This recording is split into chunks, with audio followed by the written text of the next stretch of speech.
the next topic? I don't know. Jesus Christ. I don't know. Make an avatar out of Nancy Pelosi, though. You seen Avatar yet? Yes, I have. I haven't watched it. Is it good? Yes, it is. Like better than the first one? I don't remember the first one. First one was great. This is why we go to the movies, I'll be honest. I saw people boycotting, saying they want to boycott because For what? They were saying that they make fun of indigenous culture or something like that. Oh my God, it's fake people, bro. Are they doing Blueface? God, it's not real people. Who's the blue people? Who's the Well, what are they saying? Some like Samoans and like Hawaiians. They go to the water tribe and it's basically Samoans and Hawaiians. But I don't know, they didn't get no Samoans and Hawaiians to play them? The first one was in the jungle. Now they go to the water. Next one they'll go to the mountains or something. How much money is Avatar 2 made? I don't know. The first one is the highest grossing movie of all time. This one got to make like $2 billion. To break even, I saw. Break even. What's the point of even doing a movie like that, yo? How much has it made so far? $500 million. I mean, I'll be honest. They say it was supposed to make that the first weekend. Well, this is why we go to the movies. I truly do believe this. It is spectacle. It's amazing. Yeah. You get wrapped up in this world, and it's like it is totally worth putting on clothes, leaving your house, and going to the movie theater and enjoying this for like 3 hours and 20 minutes. And it's like the story is solid.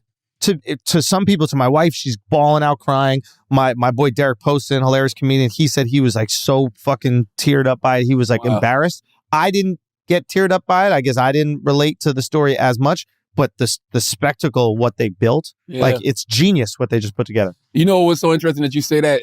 To get people to go to the movies, it's going to have to be events from now on. Exactly. You can't just put a rom-com out there and expect us to go. It's like, it has to be Top Gun. It got to be Avatar. It's got to be Black Panther 2. That's real. It's got to be Nancy Pelosi giving a speech. Because when I went to go see The Menu, I said that to myself as I'm leaving. I'm like, this could have been on streaming. And that's like kind of the way our brains are now. Oh, how was The Menu? I didn't give a fuck about it. Really? My wife liked that kind of shit. I literally only went because it's a horror movie, right? I guess. None of that shit is scary no more. Yeah. The reason I say none of that shit is scary no more is because, like, I've lived life. Yeah. I'm 44 years old. Yeah, I know what actual fear is. I've seen things that are actually terrifying. Shit that they put in like that's shit not scary. It would never happen. You want maybe more of like a psychological thriller? It is a psychological thriller. I just think that real life is scarier than anything they could ever put in horror movies. Like we've lived long enough to see things scarier than Freddy Krueger. We've lived long enough to see things scarier than Jason Voorhees, Michael Myers, because the reality is, all jokes aside, Jason Voorhees is Jeffrey Dahmer. Jason Voorhees is Jeffrey Dahmer. Yeah. No, who's scarier to you? Jason Voorhees. No way. Jeffrey Dahmer could actually exist. Jeffrey Dahmer could be living in your building right now. Yeah, but as long as I don't go to the gay bar, then I'm good. Allegedly. You might look delicious that day. Oh, and then he'd find me That's anyway. what I'm saying. You're right there. All I'm simply saying is we've seen people that are scarier than they've showed us on actual movies. When I watched the Jeffrey Dahmer story, that shit is way scarier than this guy in a hockey mask chasing you through the woods. Yeah, but there's something about the guy in the hockey mask chasing you is just absolutely terrifying. Really? Yeah. More so than somebody fucking eating you a lot. I didn't grow up around woods, bro.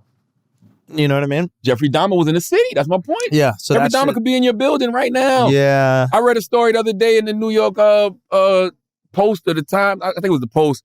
It was a young lady. She was coming home at night, walking in her building. This guy followed her, stayed behind her just enough to when she got to her door on the 6th floor to rush in and then stabbed her to death.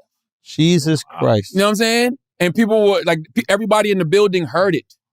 And I'm like, they did nothing. The people called 911, but I mean, nobody went in there to go see what was wrong. I mean, yeah, who's going to stop? But that's my point. Just this random 25-year-old following you for blocks, following you in your building, and then waits just enough time for you to open your door to rush in. That's more terrifying than Jason fucking Voorhees. No, that's